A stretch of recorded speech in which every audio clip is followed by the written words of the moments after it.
नमस्कार, मैं गौतम आप लोगों को स्वागत करता हूं मेरे YouTube चैनल सीक्रेट विनर्स में।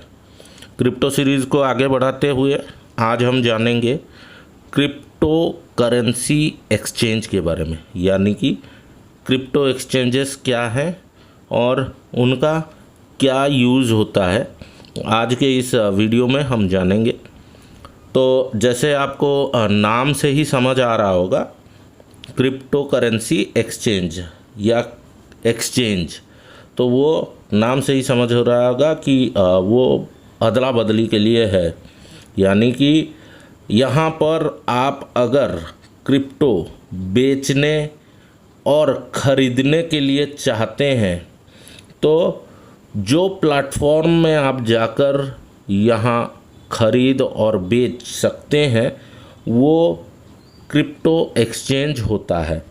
ये मोस्टली प्राइवेटली ओन्ड प्लेटफॉर्म होते हैं, यानी कि इसका ओनर पब्लिक में लोग होते हैं और जिसमें कि आपको ट्रेडिंग करने की भी सुविधा मिलता है, जिसमें कि आप ट्रेड कर सकते हो, चाहे क्रिप्टो का आप कोई भी रूप हो या NFT आप ट्रेड कर सकते हैं, फिएट और डिजिटल करेंसीज भी ट्रेड कर सकते हैं। जैसे आप जानते हैं बाइनेंस, कॉइन DCX, वजीरेक्स जैसे बहुत सारे ऐसे प्लेटफॉर्म्स आप लोगों को पता होगा जो कि आज के एक्सचेंज में काफ़ी ज़बरदस्त काम कर रहे हैं और बहुत पॉपुलर एक्सचेंजेस हैं।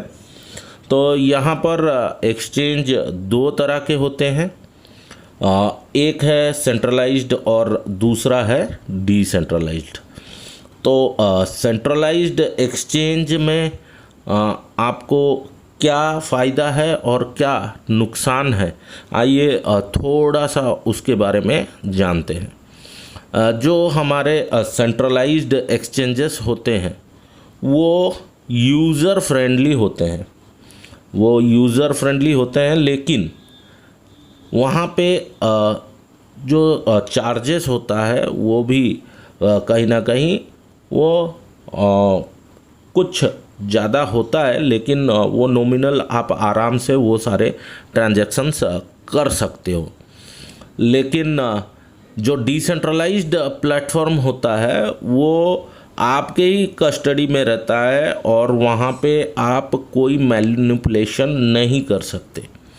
तो सेंट्रलाइज्ड एक्सचेंजेस में मैनिपुलेशन होने का रिस्क रहता है।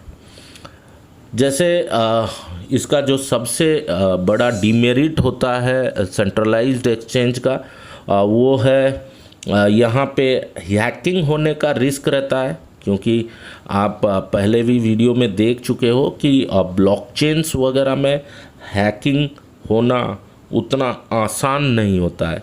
लेकिन जो प्राइवेट एक्सचेंज होते हैं जो कि सेंट्रलाइज्ड होते हैं, वहाँ पे हैकिंग का रिस्क रहता ही रहता है।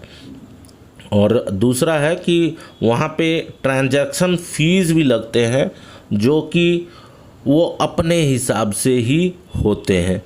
और कहीं ना कहीं जो सबसे बड़ी बात होती है कि आपका डिजिटल एसेट उनके कस्टडी में रहता है।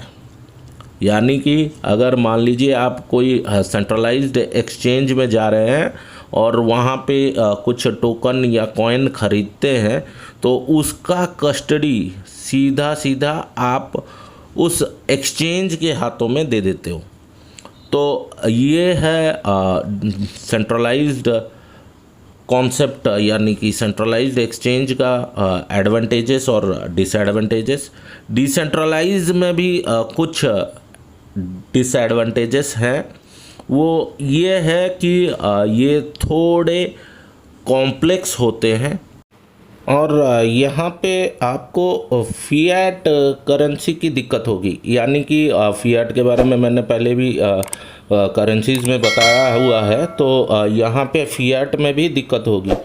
तो बिल्कुल इसीलिए ज़्यादातर लोग जो है सेंट्रलाइज्ड सिस्टम पर ही काम करते हैं या कि सेंट्रलाइज्ड एक्सचेंजेस पर काम करते हैं, क्योंकि वहाँ पे बहुत आसान होता है। हालांकि रिस्क तो रहता है, लेकिन आजकल जिस हिसाब से कंपटीशन है उतना दिक्कत नहीं होता है। तो अब चलिए जानते हैं कुछ डिसेंट्रलाइज्ड एक्सचेंजेस के बारे में। इस लिस्ट में जो नंबर 1 आता है वो है कोवो फाइनेंस, दूसरा है यूनिस्वैप, तीसरा है DYDX, चौथा है कर्व फाइनेंस और पांचवा और सबसे पॉपुलर जो है वो है पैनकेक स्वैप, जो कि बाइनेंस के ब्लॉकचेन पे चलता है, और छठा साइबर स्वैप है। तो यहाँ पर सेंट्रलाइज्ड अगर एक्सचेंजेस के बारे में बताएं तो आपको पता है बाइनेंस सबसे बड़ा और सबसे पॉपुलर है, दूसरा कॉइनबेस है, कूकॉइन है, वजरेक्स है, कॉइन्सबिट है, ऐसे ना जाने बहुत सारे एग्जाम्पल्स आपके सामने हैं। तो क्या आपको पता था डिसेंट्रलाइज्ड एक्सचेंजेस के बारे में, या फिर आप बाइनेंस जैसे एक्सचेंजेस को डिसेंट्रलाइज्ड ही समझते थे?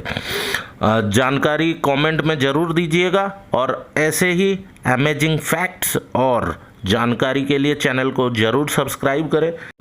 ये जो हम एक मुहिम शुरू किए हैं हर घर में क्रिप्टो की जानकारी पहुंचाने के लिए, उसमें आपका मदद बहुत ही मददगार रहेगा।